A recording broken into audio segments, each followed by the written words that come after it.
Welcome to the Down South Hunting Podcast, presented by Onyx Maps. This is your host, Mike Higman.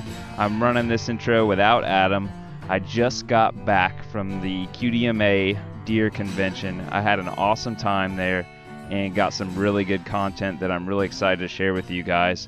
Before I get to that, I just wanted to remind you, we've got something really cool coming up with Onyx, and hopefully we're going to be recording with them this week, and we'll be able to go over all the details of that.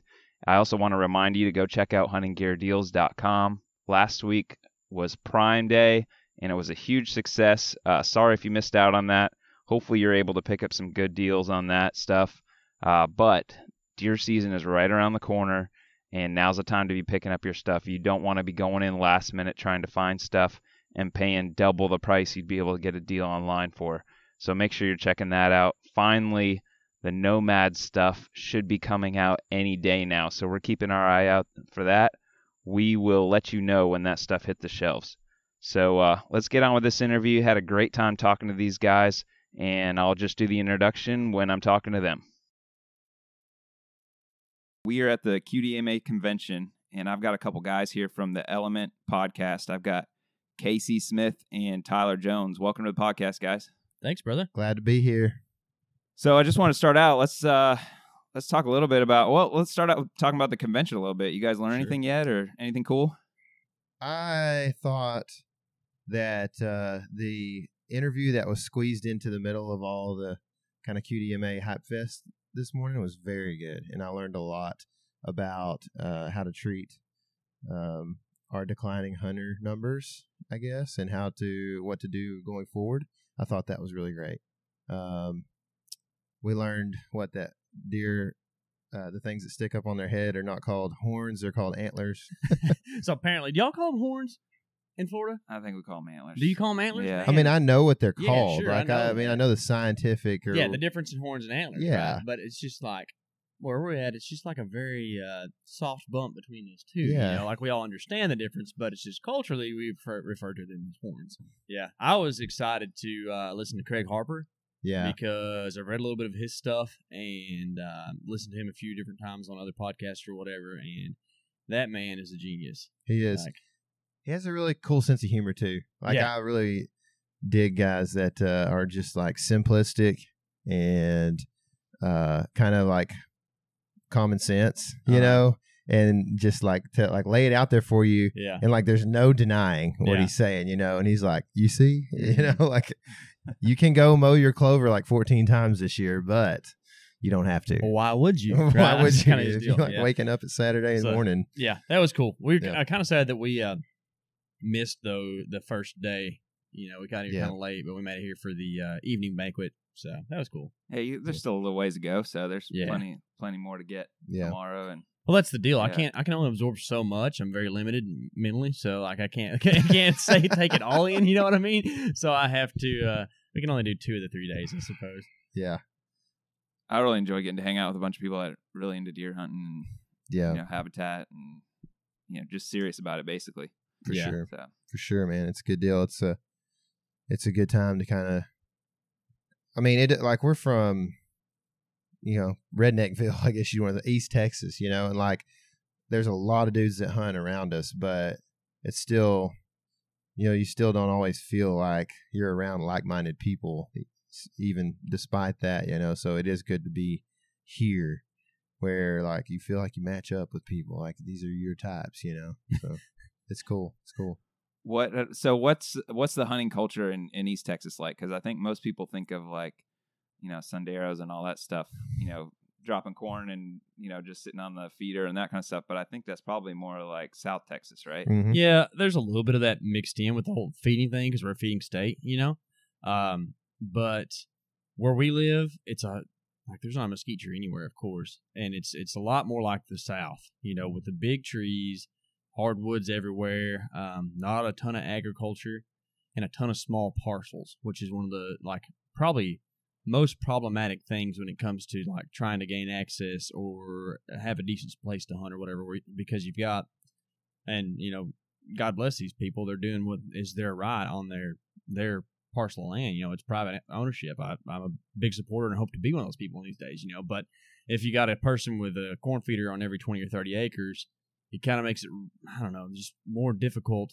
to target deer and actually have a grasp of how whitetails move in our area compared to what you read in books or listen to on most podcasts. You know what I mean? Yeah, for sure. Yeah, I mean, and we have a super long gun season, so if there's a decent buck around and you've got guys with 20, 30, 40 acre tracts hunting with feeders, he's probably gonna get shot. So it's like a lot of parts of the South where you don't get to do QDM that often. You don't you try and you do, but like on mature bucks, if you find a 5-year-old deer where we live around, you've done something special for sure. Kind of the weird thing is that the state has employed a few of the antler restrictions, which are a little bit controversial in some senses, especially for Tyler, because they're controversial for Tyler. Like a brief synopsis of him and I both feel this way. If you're 10 years old and you want to shoot a spike, or I guess spikes are legal, but you want to shoot that little basket rat 4-point, or whatever, do it. But it's not allowed in our state. So, but that's fine. The benefit of it is seen, I believe, in the fact that we do have a higher age structure of bucks now. I feel like the 3.5-year-old pluses, you have those 3.5-year-olds a lot more than you used to. Oh, yeah. Now, albeit that there's a lot of guys that you'll see on Saturday morning and say, yeah, he's 13.5 inches wide, man. He just made it. They're excited to find a deer that's just wide enough, which I feel like that's kind of the problem with government overreach in general. And this is a much broader topic, right? But when the government is telling you to do something, you kind of miss the point of why you're doing it, right? You're not doing this so we can raise deer that are 13.5 inches wide. We're doing it to have be within the rules of during, you're saying. So if a lot of these people are doing it because it's a legality thing. Yeah. And when in actuality, it should be because they hopefully are bolstering their population. Yeah. There's a law without education here, right? So we're learning that we want to shoot deer that are legal. We're not learning that we want to shoot deer that are older. Right. Which if you don't want to shoot deer that are older, I think that's fine too. Yeah. But the state is telling us that there's a value in older deer, but we aren't getting it. The state is actually imposing a law that says there's a value on deer that are 13 inches plus. But yeah, I struggle with it because my first deer was probably 9 inches wide and had 6 points. I mean, he was a 6-point that was, I don't know, if you were to put a score on him, 65 inches or whatever, tiny little 1-year-old 6-point. Yeah, I'd shoot him. It was just a 1-year-old deer, so but I never have, and I've been very excited to shoot deer in my life, but I've never been as excited or jacked up as I was during that situation where I shot this tiny little 6-point deer. And so we've talked about I always try to have a solution, I don't want to just pose this question or this problem or whatever and not try to come up with a solution. I think it's kind of a guy thing too. Girls want you to just be sympathetic sometimes, but we're always looking for a solution. And so we thought man, there should be some kind of first buck tag that you can get, when you become a new hunter and you get this first buck tag. It's an any buck thing, Yeah. And that way, once you've used that tag, it carries throughout, I guess your lifetime or whatever. It's been a while. I think we talked about it. We're going way down a rabbit hole here, we talked about doing a 3-year limit on having that tag. Yeah. That way you're not sitting around waiting on the perfect buck. If you're doing that, then you've kind of already got past the whole point of wanting to shoot your first deer. You kind of skip something you shouldn't have. But yeah, same thing. Yeah. So I don't know. That'll probably never happen. Not sure if anybody's out there listening to us on that, but that matters, Yeah. Oh, Down South Podcast. We got a huge reach. Yeah. There you go. Tons of Texas personnel. Yeah. Yeah. Texas Wildlife and Game listen to this. Yeah, that's good. That's what we're going for. But and then the other thing for us where we live, at least it's by county for deer limits, bag limits, and stuff.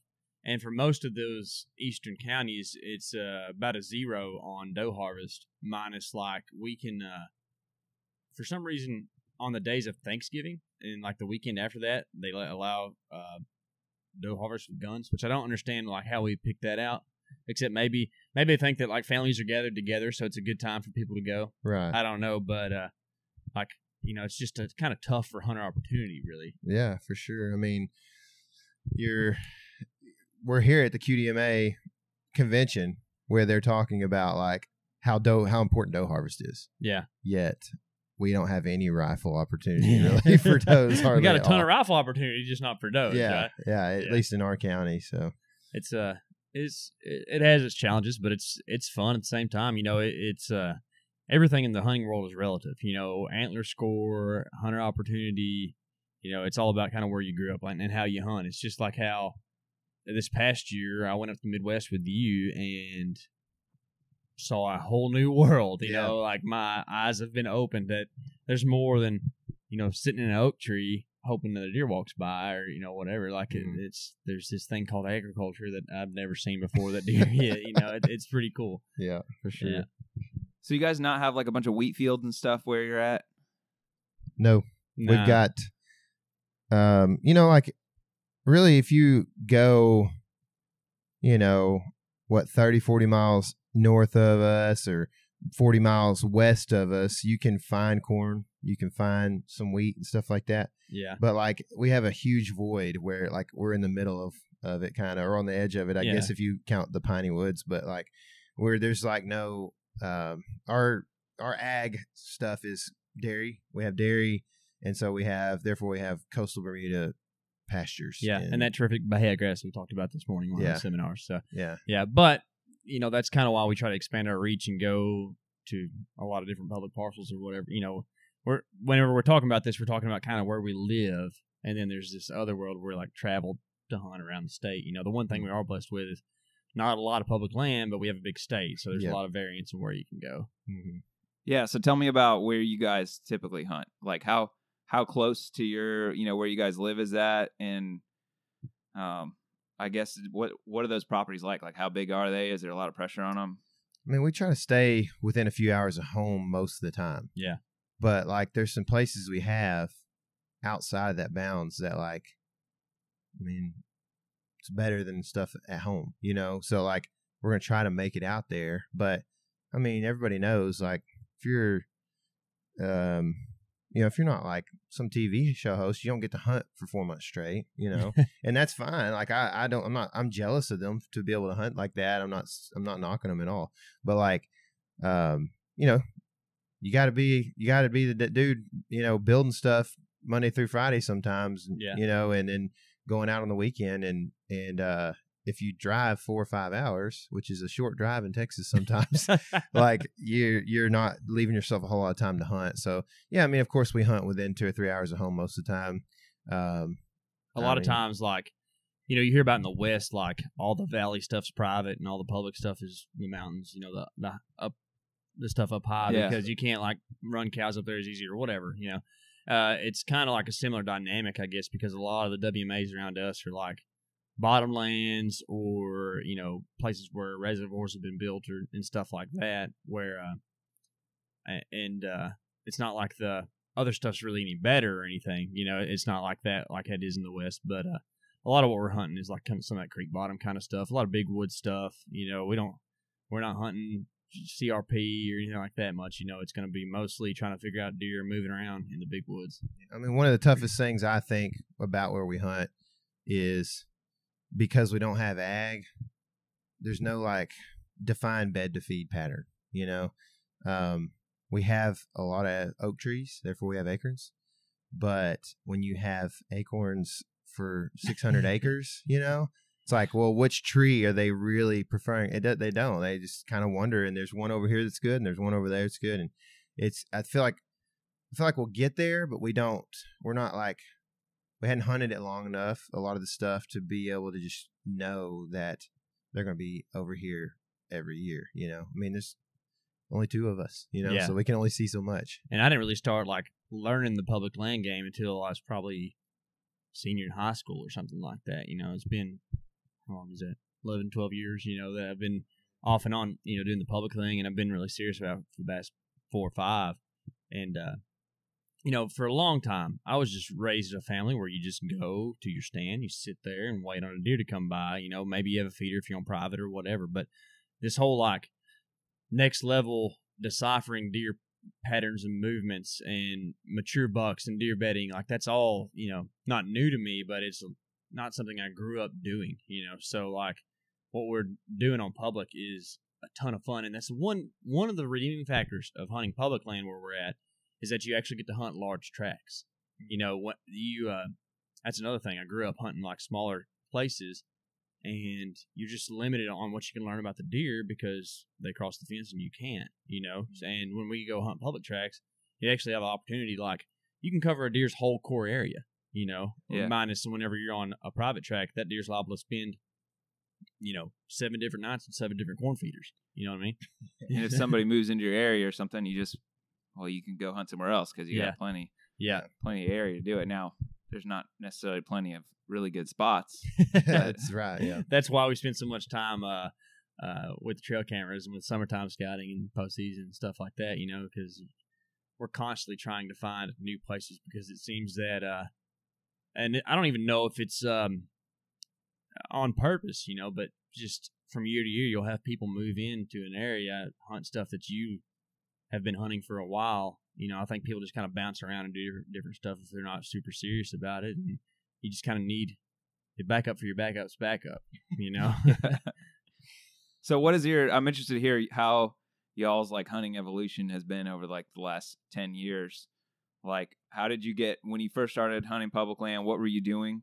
And then what have you started doing since then? And what are you doing now that you think is going to help you be successful? And if you've had some success mixed in there, maybe, talk about that and why. Yeah, sure. So my first experience with public land was actually, we'll talk Texas. I went and elk hunted when I was a little kid with my parents, that was the first experience with public land. But when I started hunting on public around home, I was probably a middle schooler, and it was it's pretty much because I was a chubby little kid and my dad wanted me to get outside and do more stuff, and you can't really lose a lot of weight whenever you're just walking to the stand that you've been in all the time. So what we started doing was, I said that most of our public's on creek bottoms. Did he tell you that, or just looking back? One of those, that moment when you sit on tailgate with your dad and it's well, son, you're a man now. I'm going to tell you all the secrets of the world.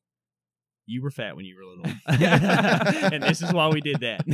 No, but we had a good time. It was also father-son bonding, and, we like to hunt. But part of it was we, have those creek bottom systems that we hunt on, and we were going after hogs, and we would throw a couple shotguns in the canoe and head down the creek, and it was a way for us to, of course, hunt, hang out together, do what we love to do, but also make it physically active, and it was kind of fun. It's kind of tough and toughened me up. I felt I went from being a soft little kid to kind of growing up in the woods. And then from that kind of evolved into, of course, I always loved deer hunting. It's just kind of what you do. And when I was young, we had South Texas leases, drive 7 or 8 hours away.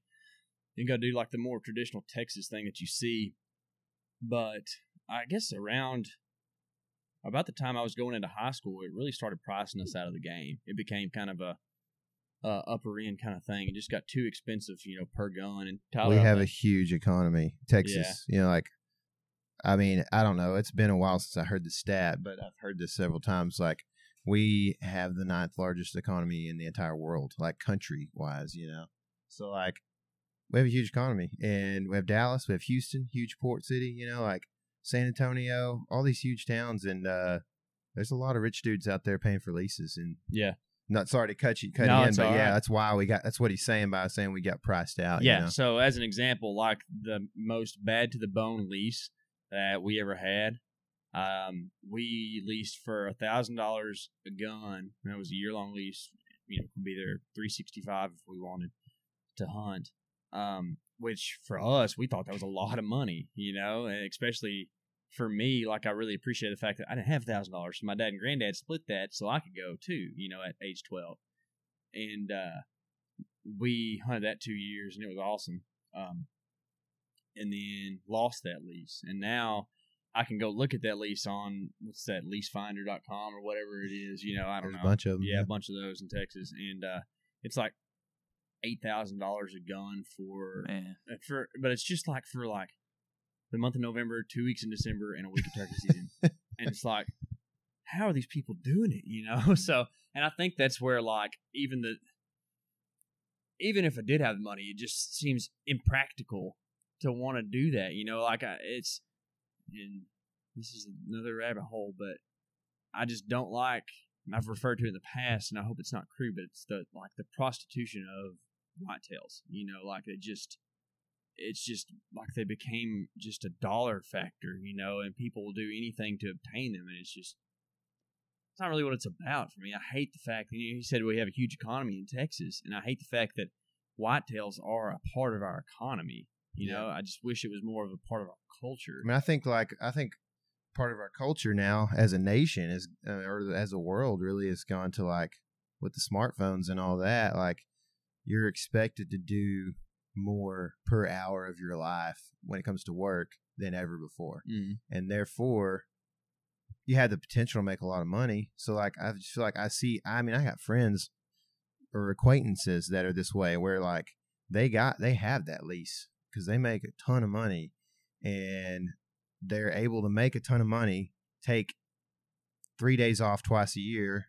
and go shoot a decent, chocolate horn Texas buck and put it on their wall. And that was deer hunting for them that year, And so it's different. It's a different experience than I want, like you're saying, but it's kind of the way it is. Sure. Yeah. And, if that's hunting for you, then that's okay, because you've worked hard for that money, and it's okay for you to do that. It's just not, and we talked about this some on our podcast, like, I'm going to start referring to myself now as an experienced hunter. Like, I'm not a trophy hunter. I'm not a meat hunter. Like, there's more to it than just the meat, right? Because if there was just the meat, I would just stay at my house and shoot does in my backyard because it's what I can do, but that's not what it is at all.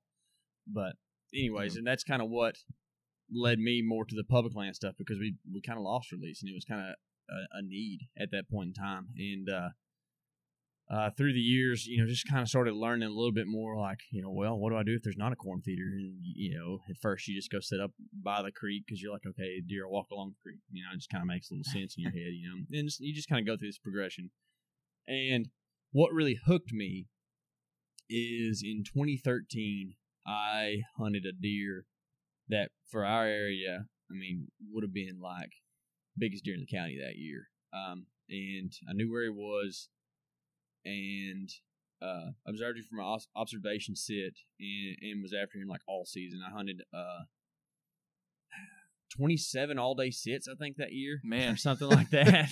Yeah. And, but still, like, I'm constantly learning now, but I was still so much further back in my learning then, like, of course that's not a good idea, right? You're going to burn yourself out. You're going to, like, stink up your whole place. But I didn't know that.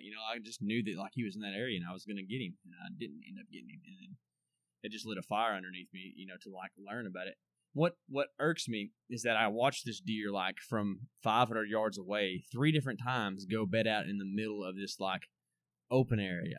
But I didn't have enough sense to go out there and, like, sit up on him on the ground. I thought I had to be in my tree stand right there. Where can I find a tree? Yeah, I know. Come over from, here, right? guy. Yeah. But I was 80 yards from him at one moment, and he was, like, headed that way. I already got my bow and everything. He had no idea I was there. The wind was in my favor and everything. I hadn't made a sound, but he had that, like, old buck sixth sense and just kind of turned around and went the other way. That's what really got me. But, yeah, ever since then, I moved down to the south end of our state, down on the Texas coast, which is a lot like New Orleans where we're here, same kind of climate and stuff. Hunted some down there a little bit. And then, I guess, what was it? I got married in 2016, so that was kind of the first season Tyler and I hunted together on public, and that's kind of been our gig ever since. And he, in 2016, we had a good encounter.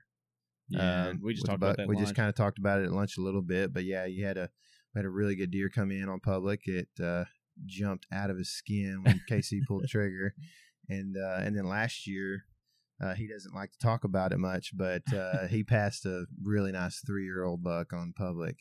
And when I say pass, it's a legit pass. It's not like, oh, we saw this deer at 90 yards, and filmed him or whatever. Like it's this deer was at like 10 yards under our stand, just didn't have a clue we were in there. And I videoed it. It's on YouTube. It's part of our PLC series. But like, if I'd have had a bow with me and he was like, I don't think I'm going to do it, I'd have been like, I'm got mine. You grab the camera. Yeah. We're doing this. But yeah, I mean, that's like, that kind of brings us up to date there. But like, my kind of backstory, I guess, I started waterfowl hunting when I first started hunting. I mean, everybody probably starts out with a BB gun if they were a childhood hunter, But when I started doing, legitimate, what you would kind of consider something you could provide food. I mean, we never ate a Chi-Chi bird, but like I think I was 7 when I got my first shotgun, and I started hunting at 8.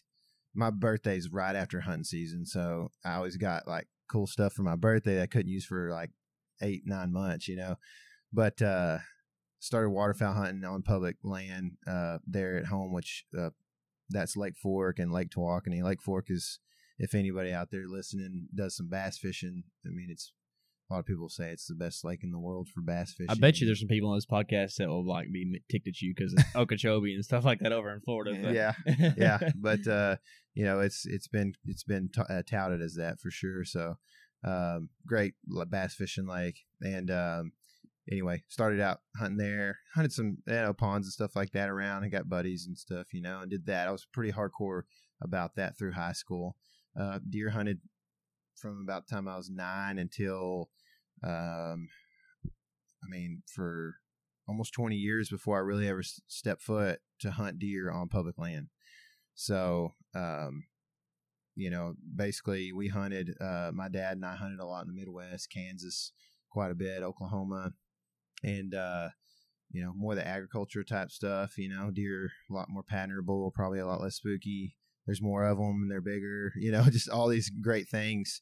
And not to mention way cheaper than hunting in Texas, And so we hunted in Texas some too, but as we got older, we got priced out, kind of same thing, and ended up, like I said, I hunted, most of my public land experience was through fishing and hunting growing up. But once I met KC several years ago, he, was a public land guy and kind of showed me the ropes. Tyler would go to the stand with me like, we ain't gonna see nothing today. He knew, like, it's kind of like in his mind, I could tell. So that. Weird, yeah. And then when that deer, we called him Scar because I nicked him right on top of the back, barely even touched him.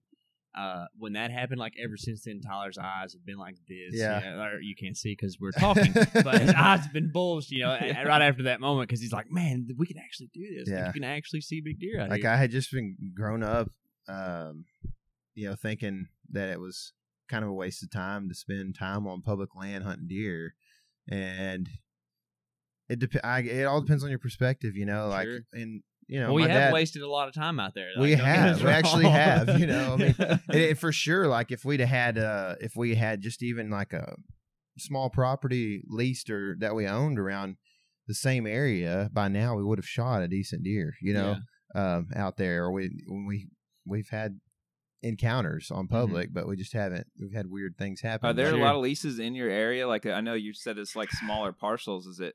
It's not a whole lot of leases. It's more brother-in-law type stuff. That's the deal, man. Is that where we are at, like in our local area at least, it seems like there's, Jimmy's, Joe Bob's grandson likes to come out every other weekend in November and hunt, so I better not let you out there. It's weird, man, because you get west of what we call the Metroplex, which is Dallas, Fort Worth.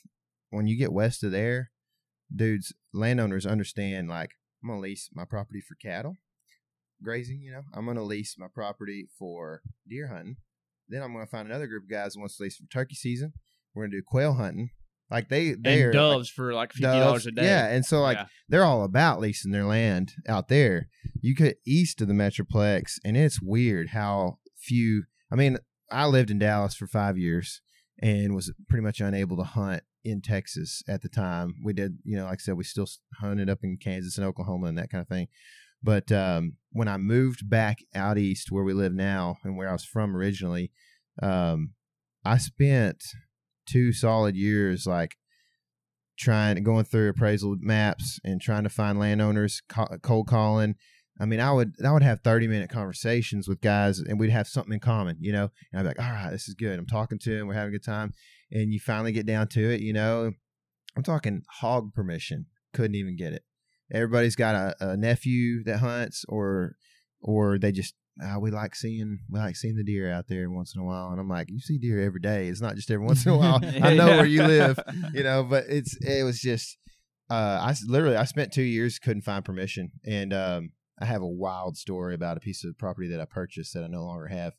And it's too long to tell right now, but like through no fault of his own, does he no longer have it? Right. Yeah. And it's crazy, man. Like, it's a different world out there where we kind of live. I feel like you at least give us a summary of it. Basically, it's the punchline. Yeah, I can tell it really quick too. I guess basically I found the baddest piece of property in the county, probably one of the baddest pieces of property, stacked in between probably 1,000 acres, which is huge where we're from. Probably 1,000 acres of non-hunted land, just bottomland stuff. And I won't go into why this was there, but there was an acre and a half in two parcels split up, and it was landlocked. But I did have public land access that I could go in from, and I won't go into all the details, but ended up buying it through a tax sale.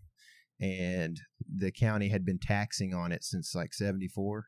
And when I started like raising questions and asking for permission to get in there, easements and that kind of thing, all of a sudden it like piqued interest in this property. And the government entity found out that they owned the property.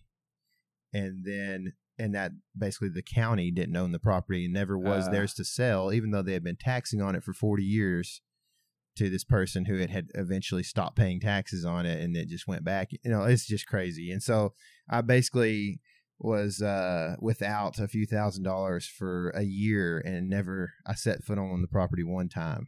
Oh man! And it's a great area. Like we don't have monsters so like we see. Is that public land now? That property? No, it's not. It's the government entity owns it, and KC will probably agree.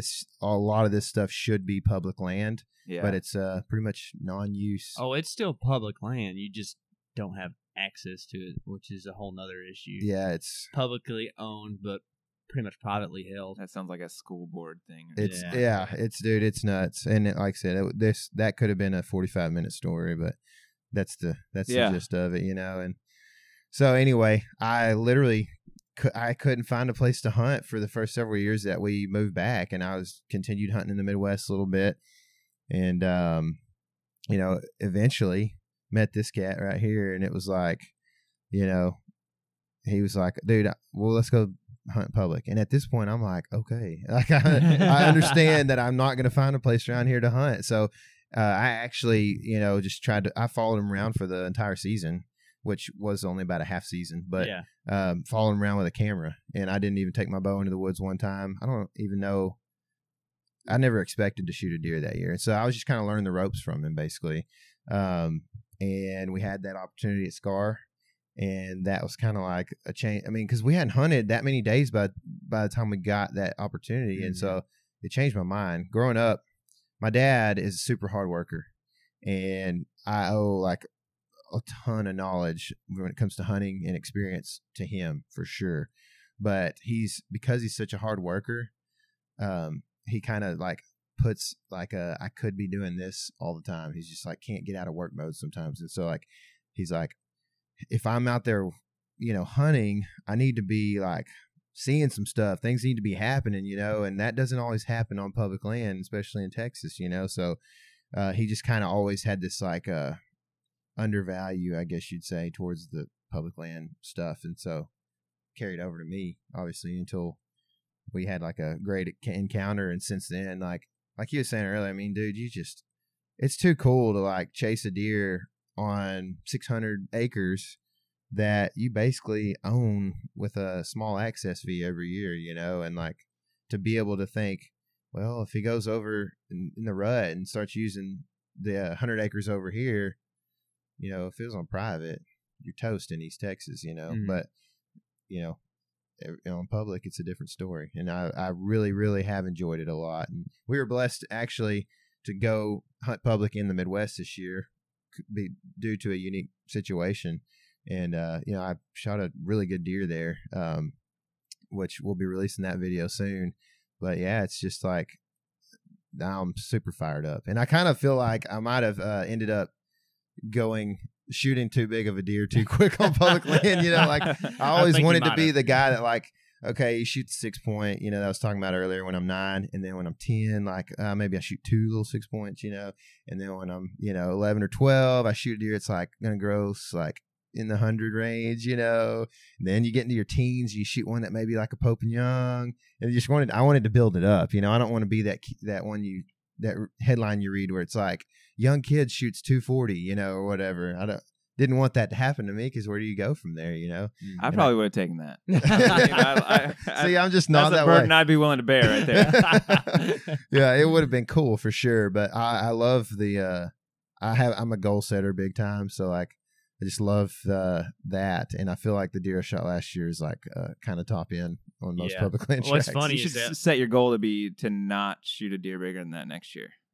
I bet he can. I probably could achieve that. Yeah, because this past year, Maybe goal setters don't do that kind of thing. I mean, they usually don't, but that's not a bad idea. might be the new trend. This past year we were up there. I was filming. I whenever he shot that deer, and it was a cool experience for me because it's my first time to really film a big buck like that.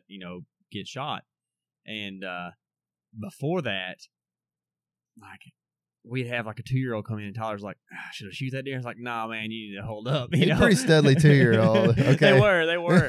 But it's just funny to see that, like, he did have that thing that kind of carried over from public land where we live up there. It's like, hey, man, here's an opportunity. Maybe I should take this, know, because, I don't know, it's like whenever you don't, what's that saying? You don't look a gift horse in the mouth, right? Like, whenever you get a chance, sometimes you might need to take it, know, but, it panned out pretty well for us. It did turn out really well. Yeah. So I couldn't ask for more. We go to his garage and just kind of look at this mount for about 15, 20 minutes every once in a while. Yeah, he's impressive for sure. So I don't expect to even match that next year, even though we got pictures on the same property of the deer that looks just like him. But with maybe more mass. Yeah. But it's just one of those deals. Like I try to manage my expectations and know, like, kind of before I go into it, know like what I expect to do and what I expect to see, and I guarantee you, like it doesn't have to be nothing as far as score wise goes. If it suits my fancy, I'm gonna be. I mean, Licky almost got popped a couple years ago. The first year we were hunting, if Tyler had his bow in the stand, he would have smoked this 1x3 that came in. We call him Licky because he had an arterial worm. You know what that is? Matt Ross informed us of Matt this. Ross taught us what this is. He's here at the QDMA. Heartworm. I'm guessing that. But. So like it's actually pretty much, but it's up in his like that's not neck. heart. Yeah, but I think it might still be the artery that runs to the heart or whatever right there. But somehow or another, it restricts blood flow to the jaw and ends up being fatal to the deer sooner or later, unless they get killed by something else. But it's nothing. Sounds like you should have shot it. Yeah, well, we didn't know that at the point, but his tongue literally hangs out of his mouth nonstop. Yeah. I think so. Yeah, so like he loses kind of control of his tongue first, and then I believe what ends up happening is they lose the ability to chew food well, so they end up having food compact in their gut, and that's why they end up dying. It's not actually the worm that kills them directly; it's just like a side effect thing. But that sounds horrible. I'm sure Matt will correct us if we're wrong. Yeah, but no, I get jacked up, man. Like I like to pull the trigger, and like any of us, man. Deer hunting, I mean, we like to shoot big bucks, man, absolutely. But like, when the experience is there, like you were saying earlier, when the experience is there, man, there ain't nothing like it. Like for me last year in the 2017 season, I passed that really good buck that right now I still kind of think about. I should have done that, But we actually rattled in a smaller deer. I'd say smaller. Wouldn't you say smaller? Yeah. Yeah. That was probably that 2.5, 3.5-year-old range. Oh, sorry. You edit, right? Yeah. Okay. I'm not in this, so yeah. Okay, cool. I need to be louder. All right, so we rattled in that one that was like maybe 3.5. He's like a 7-point, but we're like on the ground. I just rattled the suckers from here to that lamp away, like 10 or 12 yards and up in our face. And I would have been stoked to shoot that deer because it was an experience, like I got jacked up about it and I'd have shot him and never felt another bad thing about it, but he spooked on us, but like it was just so much fun when that kind of thing happened. Well, you guys have mentioned bows a couple times. I haven't heard say anything about guns. So you guys hunt bows only? Yeah, sorry. So pretty much all the WMAs where we hunt are bow only for whitetail. Okay. Yeah, and then I didn't know if that was like part of the experience thing for you. Like, It is. for me. inadvertently, I think. Yeah. I mean, for me, for sure, like, most archery seasons are longer, so I like hunting a lot. I for a long time there, I don't know, 6 or 8 years ago, like I was shooting deer every year in December, up until 2015, basically. I was shooting deer every year in December.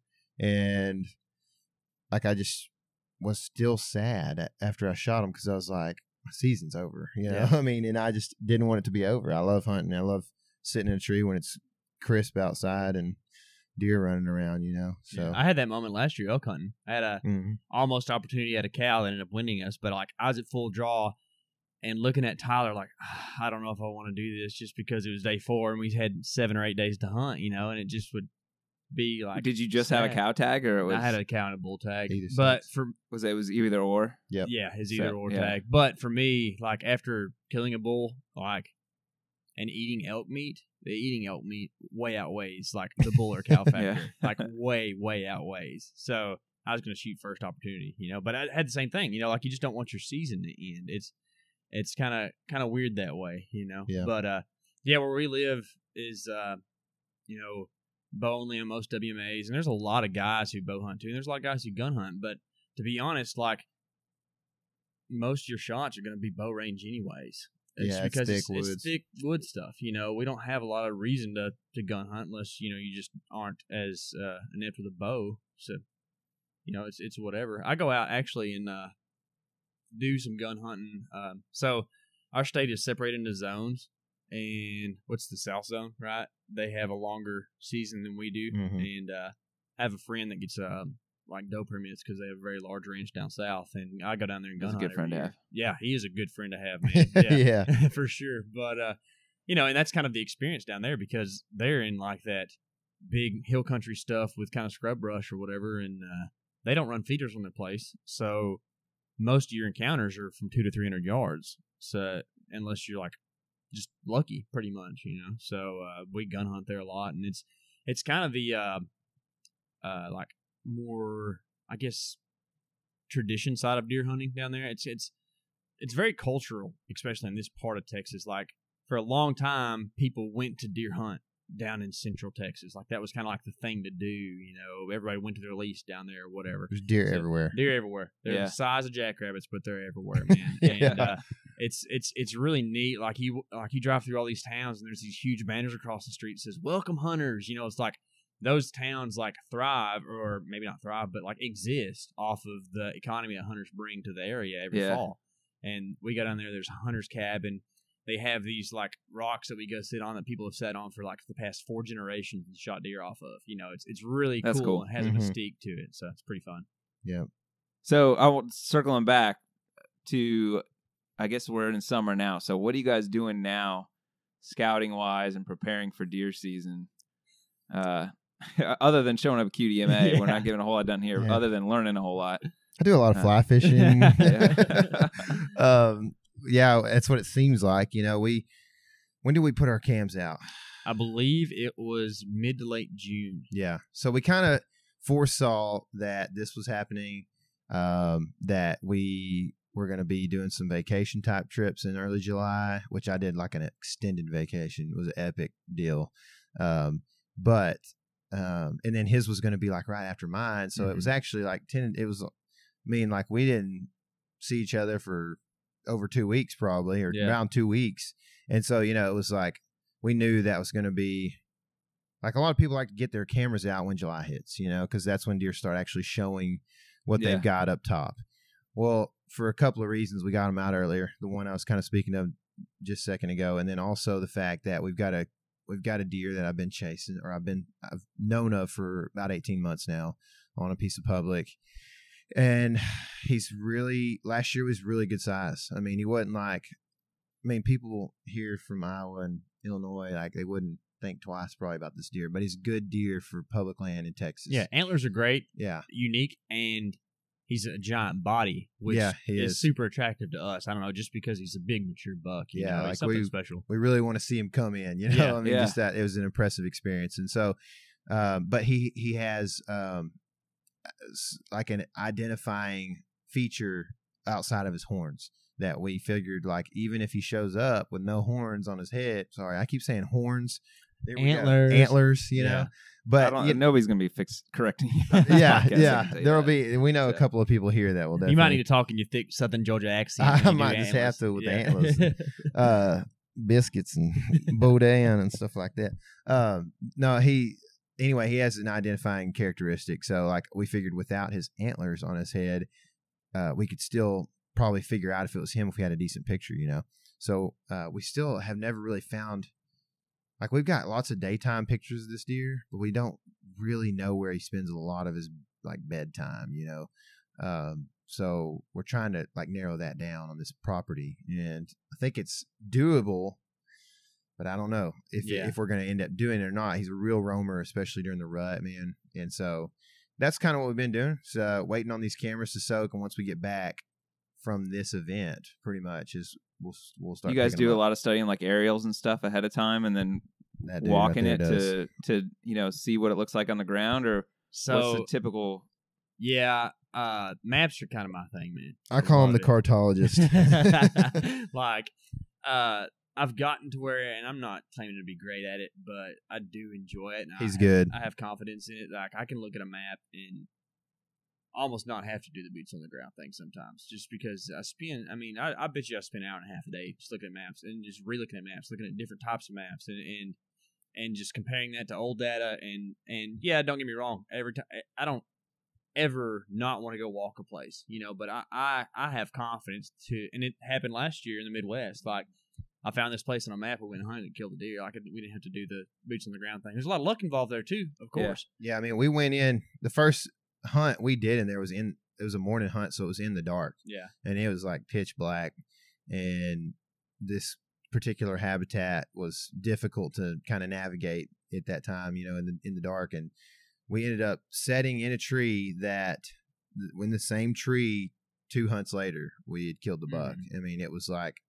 we knew we picked the right tree from the first, and it's because of his map scouting. He's really good at it. Thanks, man.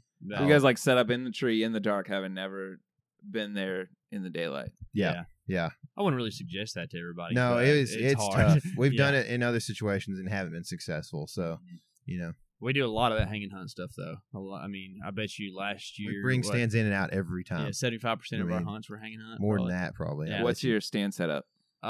We actually run 2 different stands. I run a Hawk Helium XL, and he has a Muddy Vantage. Yeah, right? Muddy Vantage. And I mean, there's benefits to both. Mine's a little bit bulky, but I like it. It's lightweight. And I love Advantage too. I love those Muddy Vantage stands, which they're old. The old Muddy Vantage. I think they have a Vantage these days, maybe. But it's not the same type of stand. It's a new renovated stand, you know, or whatever. But like, they're kind of like slender where they meet the tree, so you're like saving weight, but they spread out. So, you know, kind of like a swamp oak leaf or something, and it's lightweight. They've got the bracket system to where you can hang the bracket and then hang the stand on the bracket, so you're not carrying a stand up there and trying to like not fall out of the tree while you wrap your everything around it. It's a really it's a good stand. It's been a good stand for me. So, and then for climbing we use Hawk Razor Max sticks. They're like the 2-steppers. They're short.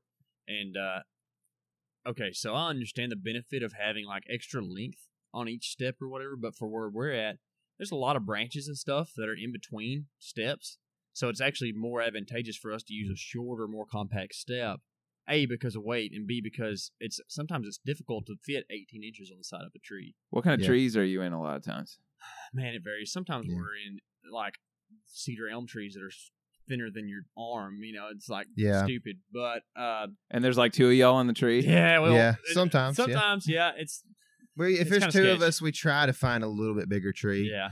But I mean, you know, when you're bow hunting, like 10 yards can make a huge difference in shot opportunity. And everything. So like, or more about the right place in the right tree for sure, if that makes sense. Like, we'll set up in a sketch tree if that's what it takes. But we've hung in. I mean, we got a swamp oak tree that we sit in a good bit. Willows, different types of oak trees. I hung in oaks. some willows last year that were pitiful. That's the bad thing about willows is they're wispy. And they got a ton of limbs. Yeah. So, like, I was having to, don't tell the Texas Parks and Wildlife, but all the little dead wispies that are all over the place, I was having to break them, and just kind of give myself a couple of windows. But we already covered. They do listen. Oh, okay. I forgot. We talked about that. Yeah. Yeah, erase that. Well, that was inadvertent, right? You just waved your arm and they happened to fall off. I was falling out of the tree. So but when we, on the kind of flip side, when we went to the Midwest and we're hunting like cottonwoods or something like that, there's no limbs, so you're only able to get 16 foot or whatever, so we weren't super high when we shot that deer, but you also have deer that are probably not quite as wary as some of the deer that we're hunting in Texas, Mm-hmm. So it varies a good bit. Yeah. Do you now in Texas? Do you pre-scout most of the areas that you're hunting, like during the preseason sometime? Yeah, we You're hardly not going ever in blind. We hardly ever just go in blind. There are times. I mean, last year we did. It's usually based off of like our experience in that area. Mm-hmm. So like, if we've noticed something and we think, oh well, because his map scouting, I think these deer actually might be doing this 200 yards up the creek or whatever, then we'll go in blind, but we still have experience in that area most of the time. Yeah.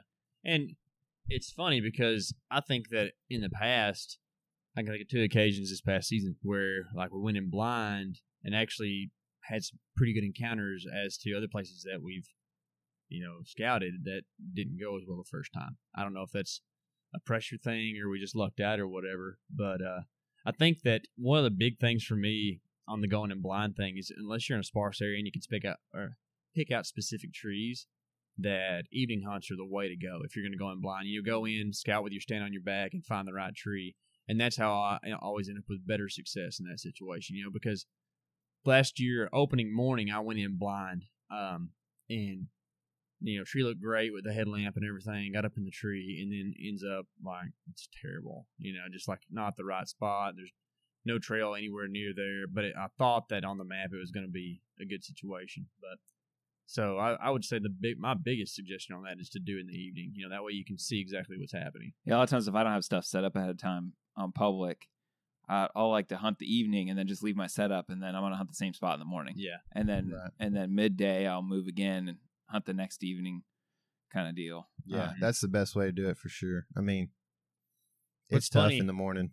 Is that in the Midwest we were gonna do something like that, and then we got down out of our stands after the morning. We took the stands down and walked around a little bit, and we're like, golly, look at this deer sign. So we ended up hanging our stands twice in the same tree. Yeah. We were we got to put those back up. We were idiots.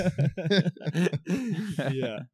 So what do you typically look for when you're doing your map scouting online? Like what's let's I guess speak specifically to the area you hunt in Texas. Sure. Are you looking for funnels or focus on creek systems?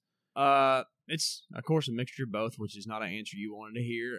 That's really helpful. Yeah, the funnels for me, it's kind of funny because I end up calling them deer movement areas, which is kind of I don't know if it's because we don't have a designated bed to feed, but I don't feel comfortable calling them funnels. It's just a place where I can look at on the map and tell by the vegetation that, okay, deer are going to move through this area because it's just a little bit easier to move through. They just filter through.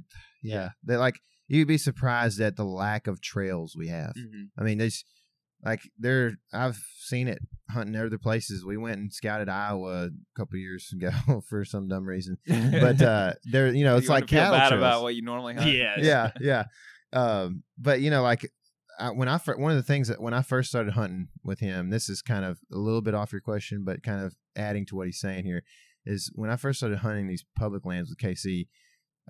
He'd be like, "Oh, look at that trail right there," and I'd be like, I don't see a trail. I don't know what you're talking about here." And it's like there's 3 leaves that are flipped over, whatever. I mean, it's crazy. Yeah. And there are definitely areas that they move through, but it may be 100. It literally could be 100 yards wide. And it's just like a filter area where it's real flat or something. Yeah, but there's always something that kind of makes that happen. different features or whatever. And what's cool about Tyler is that he's a fast learner. Like, he went from like never doing the public land thing to now he's pointing out stuff that I miss. It's cool to see, and makes me kind of like, all right, I need to wake up here. But something that I've really noticed is that if I can find any scenario where I think it's like a deer movement area, whether it's like a funnel or just a more open spot in the timber or whatever, and I can line that up with like a hard boundary, like a water boundary or something like that, where like there's like a cove that juts in or a creek bend or something like that.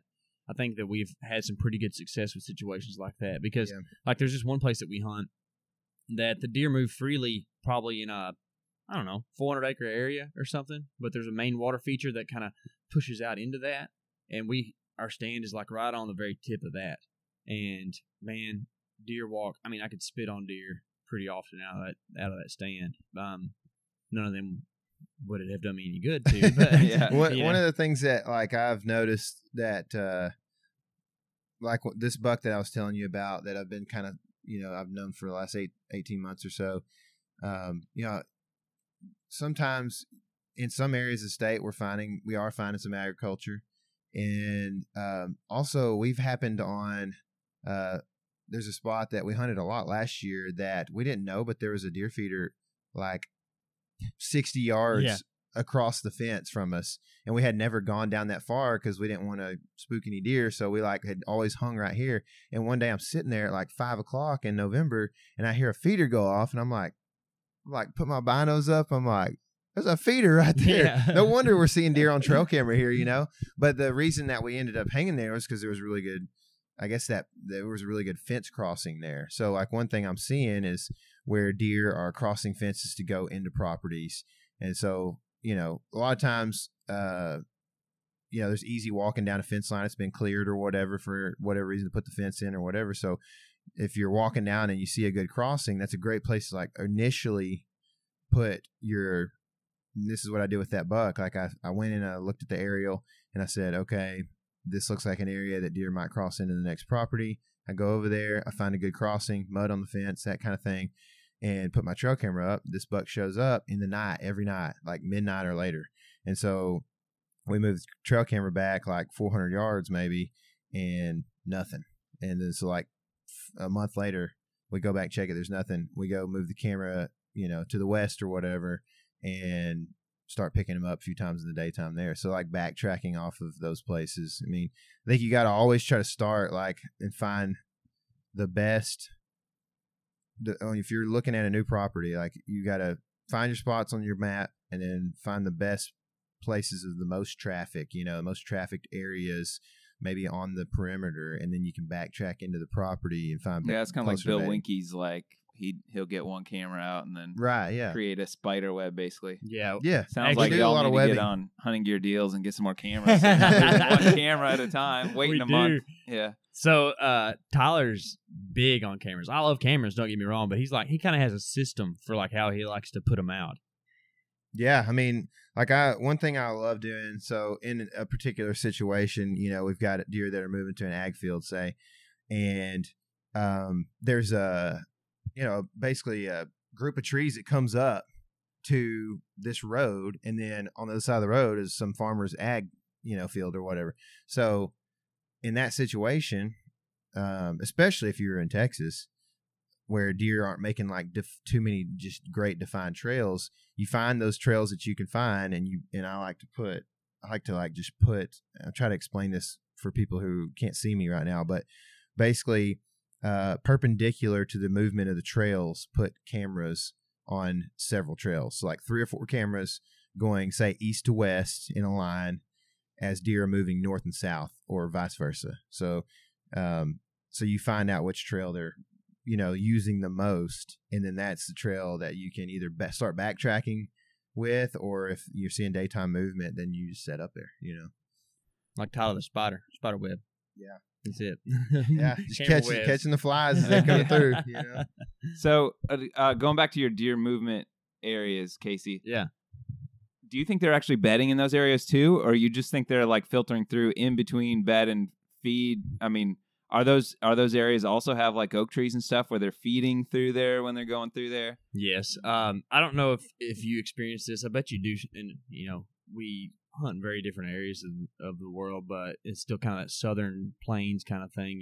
Where thick cover and a lot of monotony. There's not a lot of like defined bedding. We hear a lot about like target the bedding areas. So like we find beds often, but it's like deer use different ones freely all the time. It's not like there's like this one mature buck has like 3 or 4 unique beds that like are his and he likes to go to them. So I do feel like we found beds. I mean, I jumped a buck out of a bed on our access trail last year one time, and it was like halfway through the season. And it's like, okay, this is the first time you've decided to, because I've gone in on that same wind oftentimes. It's not like it's wind determined bedding. So there's definitely deer bedding in that area for sure. But I just feel like it's more of a spot where, like, from the map, I identified that it's more of one of those overlooked kind of spots than it is like a way back kind of spot. So there traditionally isn't a lot of hunting pressure in this spot, and these deer move freely in this like 400-acre area. But it's a section where there's some terrain features, like an open area that kind of comes up to that water feature that's going to make it where the deer only want to go through an area of about 20 or 30 yards right there, kind of in that general spot. But there's no defined trail or anything that like says like, oh, this is a funnel. It's not like you can look at on the map and say, all right, these 2 corners of timber touch right here, deer are going to cross right there. It's much more of a like, so when a quarterback drops back, all right, you understand football terminology pretty good. All right, so this is Down South Hunting Podcast. Yeah, that's right, man. Here we SEC go. right here. Okay, Come on. So when a quarterback drops back and you've got zone coverage, he's looking for the soft spot in the defense. Tyler can tell you more about this than I can, but he's looking for that soft spot in the defense. It's kind of like that on maps. You got to try to find that soft spot where like there's something about this little specific area that will make the deer killable there, and that's kind of what like that deer movement area is for me. So are you saying you're the quarterback as the hunter, or that the deer is the quarterback? I'm more that Roman free safety that's about ready to take somebody's head off. Okay. Okay. All right. Okay. That's good, man. Yeah. So the deer is the quarterback, or the receiver is the quarterback. Yeah, the deer. Yeah, the deer is the receiver. Gotcha. Yeah. Okay. Yeah. If you ever confusing. Yeah, it is. You watch Waterboy, right? I have. So whenever I don't remember the coach's name, but he's like, just imagine him as a little baby, and he like puts the baby's head on the other coach's body. That's kind of how I feel when the deer come in. Okay. That's what I have Coach to do, was actually. Fonzie. Yeah. Yeah, Fonzie. What was his name? I can't remember. But yeah, the Fonz was kind of funny. Anyway. Yeah, I mean, I think like if you're seeing this is it's a hot tip, okay? So I probably shouldn't say it, but if you're seeing funnels on public land, you're probably going to encounter some kind of human activity in there. Like if you're seeing it from an aerial map, so has somebody else who's decent even. Like I remember we didn't have a great spot for a certain wind last year in like early to mid-October. Still hot, and everything, but it had cooled down quite a bit. We had a decent front, which we don't expect very much in October, so we didn't have a great set for that wind.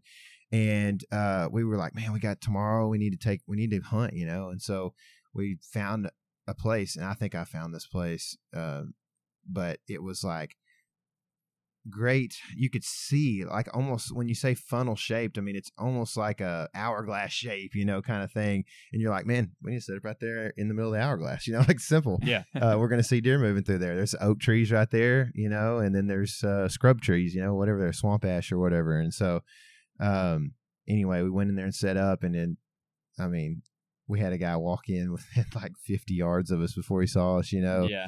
And then jet out of there real quick, but we could hear him, and just stuff like that. It seems like we set ourselves up for that because this is, it's an identifiable spot. So yeah, and I do think like the next level stuff is the guy that looks at the map and says, "Okay, here's the obvious funnel, so that all the hunters are going to be there. Where the deer are going to go if he knows already know, and he knows that from looking at a map or absolutely looking at the parking area or whatever." Sure. Yeah. If you're tied to parking areas, I can tell you that you're limiting yourself. Yeah. Because there's a lot of times for us that we're going to try to park or at least, get out of the vehicle in a non-parking area and then like one guy run and park the truck or whatever, you know what I mean? Because it's where everybody accesses from. Yeah. You know? But guess what? The ditch is public right of way pretty much everywhere. Yeah. So you can just, park.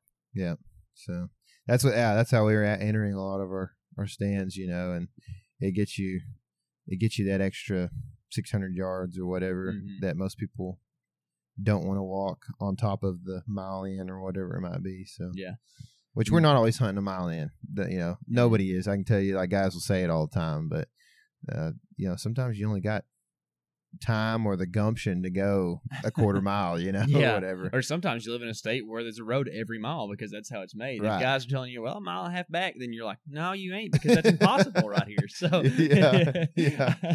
Part of the problem is for a lot of us, me included, when you start strapping a stand and camera gear on your back, 800 yards feels like 2 miles. So like you get pretty tired for sure, especially when there's Dairy Queen at lunch. So. Yeah, no kidding. It's one of our favorite things. Yeah. So another hot tip from KC here. All right.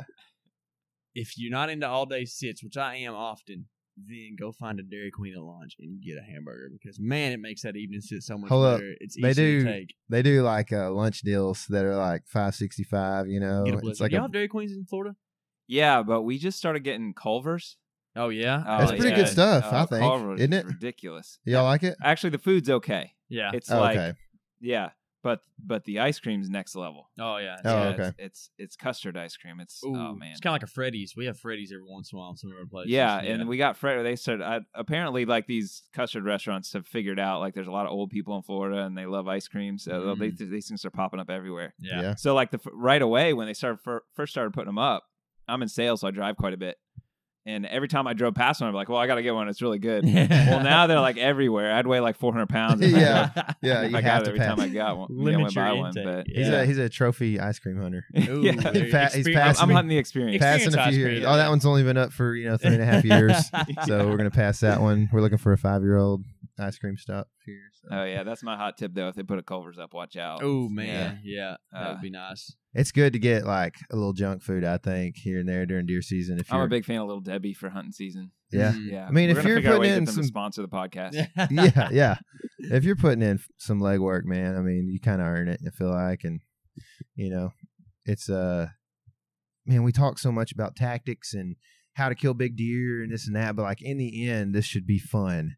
And if you're not having much fun and you're getting burnt out because you're struggling and you're going in a mile every time, or whatever it might be, then change it up. Go take a nap, honestly. Like, don't hunt all day if that's not what you want to do, because if it's not fun to you, then you're probably not going to continue doing it very long, Yeah, it is a catch-22 because killing big bucks is also a lot of fun. Mm-hmm. Yeah. So it's like, you got to balance the two. Yeah. I mean, I say, like, if you have the goal of shooting a big buck every other year, then like the other year, you can just take naps every day in the middle of the day.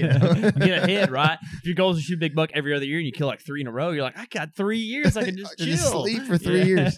No, but at the same, like on that note though, like, I know that like if you work really hard towards something, sometimes you end up with like this Oedipus complex where like no matter what you do, you're kind of making it harder on yourself, So if you hunt 7 days straight hard, you might not be on your game or on your edge, and you might be in the stand falling asleep, or you might not be paying attention, or you might be like, I'll just fudge the wind today. I need to go sit, when actually... Or you won't go as far in, Yeah, or actually, like if you're like worn out, taking a morning off or an evening off and heading back in refreshed. I'm a big advocate for that, for the morning off thing.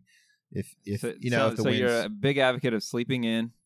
Yeah, and naps and ice cream and naps. And no, ice cream. I am a big advocate of like if you do 4 or 5 hard days, like we did in Colorado last year. Yeah, we helped a buddy pack out a bull. We helped a buddy pack out a bull till like 2 a.m. one night, and the next morning we slept in, shaved all the itchy hair off my face, showered, and and dude, that afternoon it was like, let's go. I mean, just a new energy, man. It's a good deal to do that every once in a while and not just kill yourself, so. All right, well, let's I guess we'll start wrapping this up, but what are y'all's goals for this season? So what do you got planned, and what kind of goals you guys got? I hope I'm not like stepping on a podcast you guys are going to do anything. No, you're not. We're just thinking about. So here's the deal. Tyler has said that he's not going to concentrate on a certain buck, but as the summer progresses, this buck keeps coming up more and more. He did talk more. about him a couple times a day too. He did. So Tyler, I'm going to let you start. Dadgummit. Okay. Our goals are we lined some goals out earlier this year. You are a goal guy. I'm a goal guy. Yeah. So like I got to have a goal meeting at the beginning of the year, So we had one of those, and we talked about. First of all, I thought I was going to draw Iowa at that point, so that didn't happen. Goal crushed. So goal X right there. But we basically, our goals are to kind of kill a buck in a couple, like $2 basically each. A piece. And that's kind of what we're thinking, because we feel like in Texas we've really started to get a grip on things. And like you talked to me in December, and I'm sitting there like I'm probably going to be like mad at the world, and I hadn't shot a buck yet and everything. It may be a different story at that point, and I may be humbled, but I think that we have learned a lot. Last year was our first full year of running trail cameras during the season, so that intel is going to help out tremendously, I think. And so we kind of expect that at least one of us will shoot a buck in Texas this year, and we hunt together a lot, so it's not like if one of us shoots, it's a success for both of us. But then we've got some Midwestern hunts that we're wanting to do. We drew in Kansas, that kind of thing, so we expect to shoot maybe 3 or 4 bucks this year between the two of us. And we didn't have, like, until you went on your January hunt, we didn't have a ton of venison in either one of our freezers last year. So that's kind of an important thing for us too. We cook a lot. And your January hunt's like you're stacking does with the rifle. Yeah, exactly. Yeah, that's cool. We got there and get to in Texas. You got 2 buck tags, 3, or actually 1 buck tag, 1 either, and 3 does. Isn't it like you got one of them has to be a spike or something like that? I mean, is that just certain in areas? South Texas? You shoot $3. 3 bucks. Yeah, so there's 2 either ors some on of those your counties. license. Yeah, but and then down there we can use lamps permits too. But if we got tags, we just use them. But yeah, so we go down in January and stack a few does up, and it makes for like how we were talking about earlier. Like the experience is really fun because we go down and like this past year I took a photo which I thought was really cool. There's like 17 deer hanging in this tree, and like all this meat is like we're all coming together and meeting up as good college buddies, having a great time. Then we're all taking groceries to all different corners of the state, that's cool, and sharing it with us and our friends. So it's kind of a fun deal. But the goal will be, my goal is to get KC kill a nice heavy Midwest buck this year, and kind of revisiting the buck that I was talking about earlier that KC wants me to say I'm going to focus on.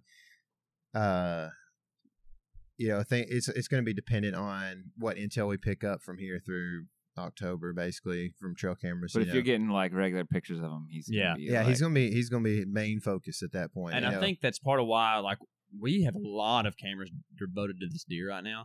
It's because like part of our plan. How many cameras is that? I think there's 4 dedicated to him right now. Yeah. Right? Okay. Yeah. And maybe more soon, So we'll see. But they're not in a very expansive piece of the property either. Yeah. Like they're pretty close together because we think we have an idea. So like he said, like our goal is to kill probably 2 deer a piece, whether like that's like Texas plus 1, however that works. Yeah.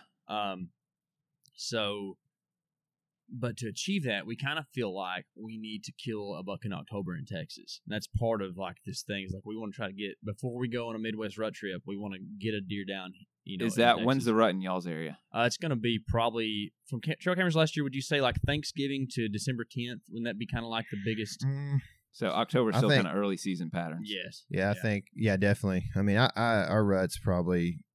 I mean, like we have an extended rut because our weather, like most of the South, is mild in the winter. So we've got fawns dropping from like I guess late April to about right now. I had a trail cam. Actually, I had a trail cam video last year on public front that had two adult does walk through on this video, and in tow there was 2 fawns walking with them, and the fawns was gray, a yearling or whatever. This is in October, so no spots, gray, pretty big. and the other one is spotted up and red. Oh yeah. I mean, and not tiny, but like still prominent spots. They just. I mean, we've got the deer. Actually, I showed him a picture the other day of the buck that we're talking about in January after the season, and he is following a doe. And I mean, we have pictures in February of that deer and other deer chasing in the area, chasing does. I mean, it's just it's extended. But like the heart of our rut, I'd say it is in late November for sure. Yeah, but there's still does coming in with that Midwest pattern too, like the traditional like early November stuff. Because this past year, like one of my target deer was chasing a doe on November 7th, right? And like hard, it's like one of the coolest trail camera sequences we ever had. We had this camera on burst, and like you see these deer in the distance like 30 yards, and like as the burst continues, it's like 4 photos, right? And he's just dogging this doe the whole way, like right up to the front of the camera. It's a pretty sweet little series. Yeah. And it's like one of those like very cold, dewy mornings or something. So like everything looks real crisp in the photos. I don't know. It's just kind of cool. Yeah. So I mean, as far as like, I don't know if that's what you meant by goals, but that's kind of like as far as like shooting deer. We were definitely going to start out shooting a few does and stuff. I got a buddy that has a little private spot that he lets me hunt, and I shot a doe out there the last 2 years, and so that's nice. Do you guys feel any pressure from like a filming standpoint to, get anything particular done while you're hunting? That's probably another thing I was going to add. It's like it was like part of the goal is to get every kill on film. You know, it's not like a industry kind of thing or whatever. It's just like, and now this is probably more of a result of my friendship with him than anything. But like now, like part of the fun is getting the thing on film. That's just how it's just part of the hunt. Like I don't even really consider not filming a hunt anymore. And it's not that like. I don't think it's a pressure thing. I don't know how you feel about it, but for me, it's just a part of the experience that I do now. I don't know. I mean, to be honest, like, there's a little pressure, I think. I mean, guys try to act like there's not most of the time, but, like, I think that there's a little pressure because, like most of us that are, a lot of us that are here, we like to be able to share our experience, but we like to also hunt a lot, man. And, like, part of being able to hunt a lot is being able to do it professionally in one way or another, whatever that is, whether it's podcasting or filming or whatever. So, like I want to make sure when I started filming, it was like a heritage thing or whatever you might call it, where like I want my grandkids to be able to see this and see what it was like, because I mean, it's changed in our lifetimes hunting and just imagine what it'll be in 40 years, so that's kind of why I started. But now, it's come to the point where like, there's some pressure. I mean, we definitely want to get it done, but it's a good pressure. It's a competitive pressure that, I used to have, in a different way. And I'm sure KC did, in a different way when he played. Now I have the pressure of Tyler's like, get that thing in focus. Yeah. He did a good job last year. I was so relieved after we watched the footage of shooting that deer in Kansas that everything was in focus and it was good. I was like, yes, I'm so relieved. So the pressure's not really from outside; it's just from Tyler. No, I'm kidding, but no, it's fun. Yeah. So I guess I don't film. I don't feel like I need any extra challenges than what I already got. But I do know we probably have a lot of listeners that do film or are interested in it. So maybe give me a rundown real quick of what you guys use and why. Sure you don't want to do that? Well, okay, so I'll let you in on like my little system, and Tyler's way more advanced than I am, okay? So being that I don't have a huge film background, I purchased a camera this past year to film for hunts, and I think it's a great camera for it because it has an autofocus, it's a true camcorder, it's not the DSLR, you don't have all the like extra features. I mean, you have some of the same features, but it's just not maybe... What's the word I'm going for here? A little more foolproof. Yeah, a little more foolproof. Let's do that. It's good. Good call, man. Good call. Yeah. So the fool, and it's proof of me. So a lot of autofocus, a lot of auto exposure, and it actually has a flip out screen. And if you have enough hands free, you can get the camera on the animal on the camera arm that we use, which is 4th Arrow camera arm, and you can actually. On the screen, it's touch screen, you can click the screen, and it's a track focus of the animal. So as the animal moves through your frame or whatever, it keeps the animal in focus. You can self film with it really easy because of that. So that's what I have. It's a Sony AX100. It's been a big help to what we do. It does good in low light and stuff. Yeah, it does. Yeah, it actually does pretty good for a camcorder. It's not like champ, but pretty much as to the point that you're not comfortable shooting your bow is about where it's done. Okay. So. Yeah, for sure. And the one thing like with that camera, we don't hunt together all the time, but probably like 95% of the time we're hunting together. But when you're not, like taking that camera and doing the self film thing is like, it's a good camera for that, man, because it does have the autofocus features and stuff, and so it's good. You can turn around; it's got facial recognition, so like if you turn around and you tell yourself how things were happening that day. About how excited you are. Yeah. You can look. What's actually cool is you can flip that screen around and see how stupid you look while you're talking to the camera. It shoots in 1080 or 4K. It'll shoot 1080 and 60 frames per second, so you can do slow mo and stuff. So it's pretty cool. It's a great camera, yeah. And I would like the stuff I have is I can run through some of it, but it's I'm a wedding videographer, so some of it's on the advanced side of things, for what you really need to do a hunt, but. I just got a A7S II Sony, which is like low light champ. I mean, they used it for Planet Earth 2 for the Discovery series, whatever Planet Earth series. A lot of their low light was shot with A7S II, which is I guess you could call it prosumer, but really that's just in relation to the Discovery camera guys, I guess. But their gear, I mean, they're using $70,000 lenses sometimes on some of the stuff they use, and they've got a camera here that's a $2,500 camera that they're using for low light footage, and is a testament to how good it is. So we'll be using that a lot this year. Got a Canon 70-200 lens, which is kind of almost like an industry standard for a lot of the guys that are shooting on DSLR platforms. And then I told you earlier, I shot with a 6D quite a bit. I mean, I had a film in the Full Draw Film Tour in 2017, last year, that I shot pretty much exclusively shot on Canon 6Ds, pretty much everything we did, and shoot time lapses and stuff with it, and so that's a good camera. We've employed the GoPro Hero 5 this year, so we're going to start using that just because of its because we're carrying my Sony platform camera in the big lens, and then I have a big like wide angle that's built like a brick, and putting that on the Canon, and then 2 camera arms and the bases that go on it, and it was becoming a very heavy load on public land to walk a mile or whatever with, Not to mention trying to adjust exposure on 2 cameras when a deer's coming in. We had that issue with the buck that I shot. Is like our second angles, it was blown out, and I thought about it as the buck's coming in, but I didn't tell Casey about it because it's like, if we move and spook this deer, it doesn't matter, Like I was like locked into my camera right here. Like, I'm gonna make this thing work. I'd forgot that this camera over here even existed. And and I had turned it on, so I knew that it existed. So. But I couldn't see the back of the screen because it's not a flip screen, which is another reason why that AX100 that Casey was talking about is good. So, if I was like doing the self film game, GoPro would be a cool second angle, and it's small. You can take it, clip it on anything just about. Auto exposure, too. Auto exposure, don't have to worry about it. Decent sound. You can buy a mic if you want. And I noticed your trout film, you did that mostly with the GoPro, and the audio was good. Yeah, it's way better than they used to be. Just fine. You stick it in the water, and it takes a while to dry the mic poured out. Oh, I guess. But yeah, so not terrible, but yeah, it's a good system that I think we're going to have kind of working in next year. And you want to make sure you have tons of batteries because when it gets cold, it eats your batteries up. So. Well, I think we just lost like a portion of our audience, but like another portion was like really geeking out on all this stuff. Yeah.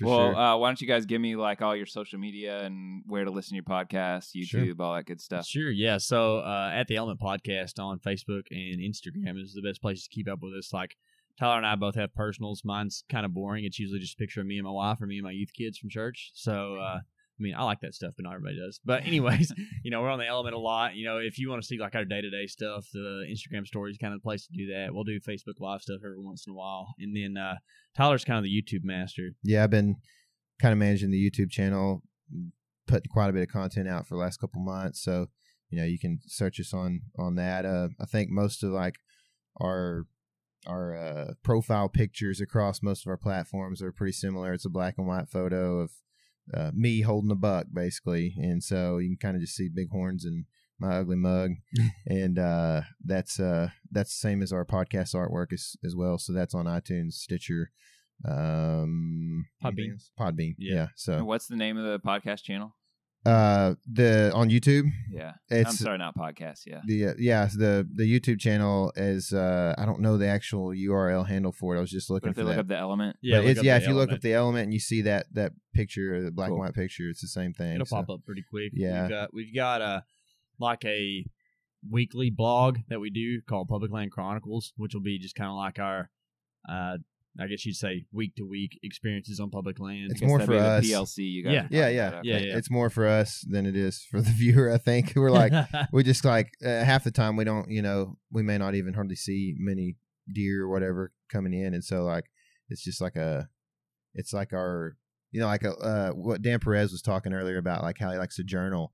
Every time he goes out, he's like, I like to journal that and talk about the conditions and what the deer were doing and everything. And it's like, now I can do that digitally, with this program. And I'm like, it's kind of what we do with YouTube. So it's not maybe like for everybody, but there are PLCs where KC passes like big, huge 3-year-olds and stuff. So, Yeah, they're cool and they're fun. And Tyler and I refer to them all the time for our own, usage. And then like, when we do have a kill or a really good experience or a good encounter, we'll probably post that as something a little bit different or whatever. But it'll all be on the YouTube channel though. Yeah.